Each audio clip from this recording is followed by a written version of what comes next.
Hello and welcome to Faces of the Fans, WinkBall's weekly football show. I'm Kieran and this week I'm joined by Chris. Well, hello there. WinkBall reporters have, as always, been out there finding what you guys think about all the big football games this weekend. So let's take a look at some of the reporters that are out and about this weekend. Hi, this is Frank Master reporting for WinkBall. I'm at Old Trafford today for the Manchester United versus Birmingham match. Hi, I'm Pam and I'm at St James Park reporting on the Tottenham Hotspurs versus Newcastle game. Hi, this is Loretta reporting for WinkBall. Today I'm reporting from the Aston Villa versus Manchester City match. Well, that was a lovely bunch of people, it's fair to say. Hear, hear, definitely. Anyway, this week we got 3 games for you and 3 very important Premiership games. Firstly, we've got Man United against Birmingham, and we all know what happened in that game with Dimitar Berbatov getting even more goals to his tally. We then have Aston Villa against Manchester City, a huge game because of one man, a Mr. Darren Bent, and his 24 million transfer from Sunderland over to Aston Villa. And then our last game we'll be showing you is Newcastle against Tottenham, with Tottenham going up and up and up, and Alan Pardew doing a pretty decent job. So yeah, the 3 games we'll be seeing later on. Also, we'll be showing what the fans had to say about the transfer window this January, who they'd like to see come to their club, what they think about the amount of money that's being spent. Indeed. Anyway, let's firstly have a look at this week's Wink of the Week. Cheers, Kieran. This week's Wink of the Week is Villa fan Wolverine, aka Logan. Let's have a look. Okay, hi. My name is Wolverine. Real name is Logan, and I'm here to watch Aston Villa today. Come on, the Villa! One to watch for me is Emil Heskey. Outstanding touch, really good pace. He's got thousands of goals to his name, and I can only see him scoring 3 today. My final prediction is 7-0 Villa, with probably a Heskey hat-trick in there at least, and maybe one for Darren Bent on his debut. It'd be nice to see him here at the Villa Park. Sharp-looking lad. If this is you, then send a wink in costume to football@winkball.com to claim your £100 prize. Now back to you in the studio. Good stuff, that man. Anyway, let's go over to our first 2 games of the week. We have Manchester United v Birmingham and Newcastle v Tottenham. I think 1-0. I think 6-0 Blues. Bentley hat-trick, 2 from Ridgewell, and an own goal from Wayne Rooney. They're going to defend really hard and hopefully come out with a 1-1 0-0. That's the best I can hope for. Especially with the manager, keep right on. Yeah, win on Wednesday. 5-0 Dublin would be good because I'll take that back to work on Monday. I'll go for 2-0. I think it'll be a tough game in the first half, but I think United will come through in the second half. Yeah, I think an early goal United will get an early goal, and then that'll sort of settle the nerves, and then just 2-0. 2-0 easy. To be honest, we better win because when I go back to Birmingham I don't want to be surrounded by Blues fans who are going to give me some grief. Alex, you actually supported Dunfermline, and I know that was your old club. And it tries to send in your young strikers up to Dunfermline to help us out with you know, the help we can get.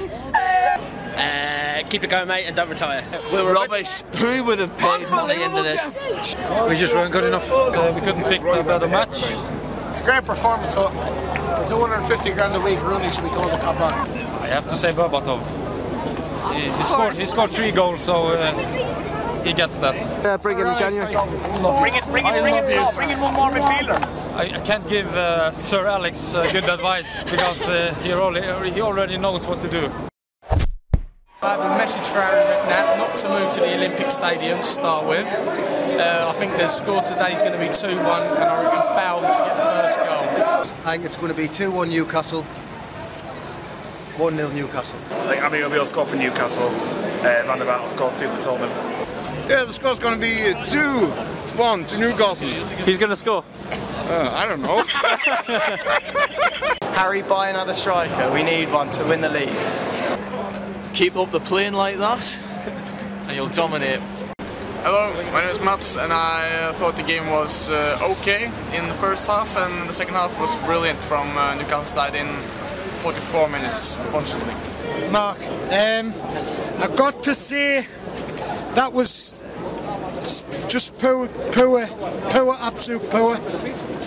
Like conceding in the last few minutes of the game, and like 1-0 up, couldn't attack even more. Well, we tried to, but we couldn't kill them off. That's all I've got to say. Well, there were some exciting games there. Obviously with the Man United game, Berbatov proves to be a great goal scorer, getting another hat-trick, and Rooney still can't score. I mean, and also with the Spurs Newcastle game, you know, Spurs got another good point. they just, keep going strong.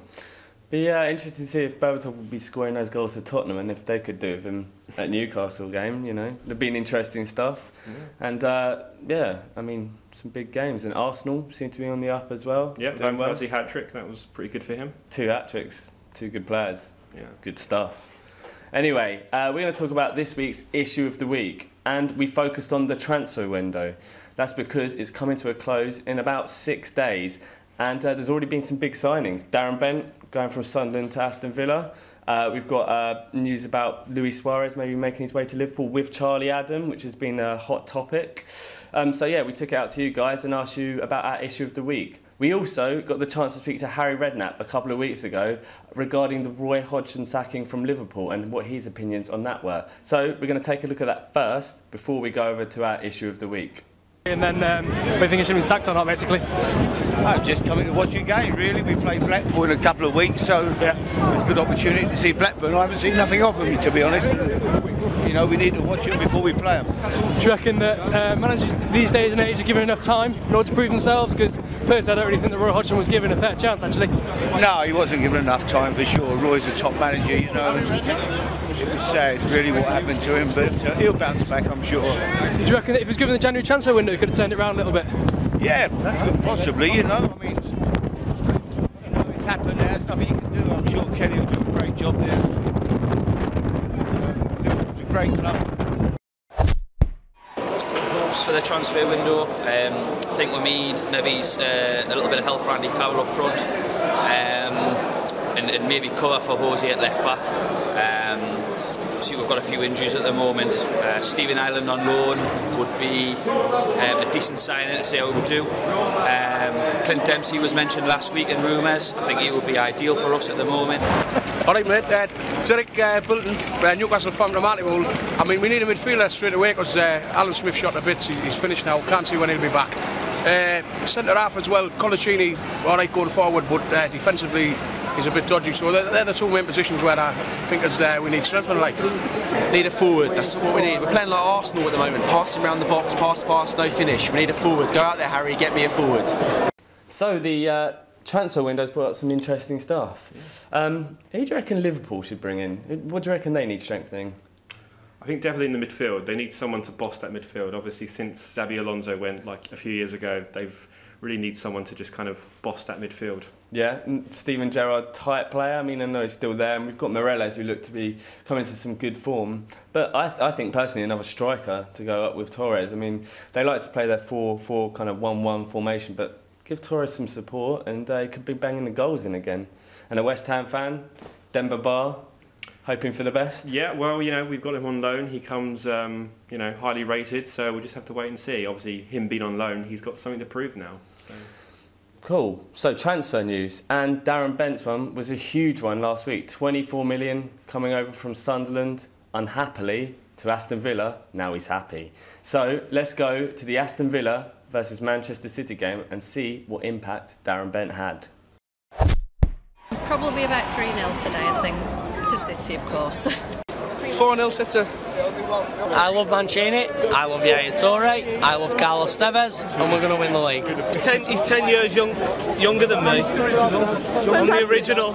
Just met the original Darren Bent. And you've got it on the back of your shirt as well, yeah? Where's my season ticket? It's got my name on it.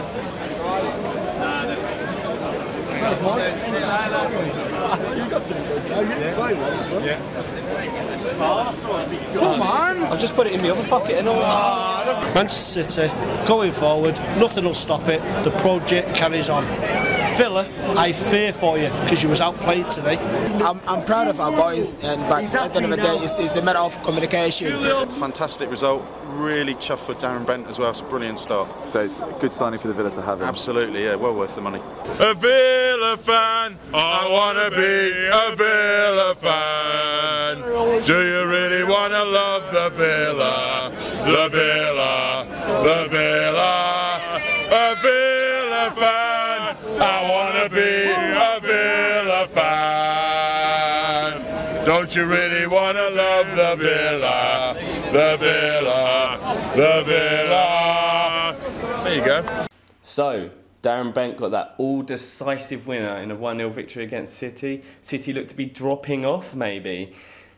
Yeah, I mean, they looked to be in the hunt for the title. You know, they were getting back on track, but now they've just had another setback. It's terrible. I think the irony is that, you know, money can't buy you success, but Villa spent a lot of money on Darren Bent and bought them success in that game. So, I mean, it weighs itself up, and a lot of people moaned about the amount of money that Villa paid for him. You know, it's overrated, overpriced, but that's what he does best. Gets those cheeky little goals, those 1-0 victories that get 3 points instead of 1 point. Yeah, he's a proven goal scorer, you know, a typical goal poacher. Yes, indeed. Anyway, that's it for this week's edition of Faces of the Fans. It's been a very interesting show, and always remember to look out for the yellow and the blue at any games you're at this week or at the weekend. So that's it from me, Kieran. And me, Chris. See you later. Bye.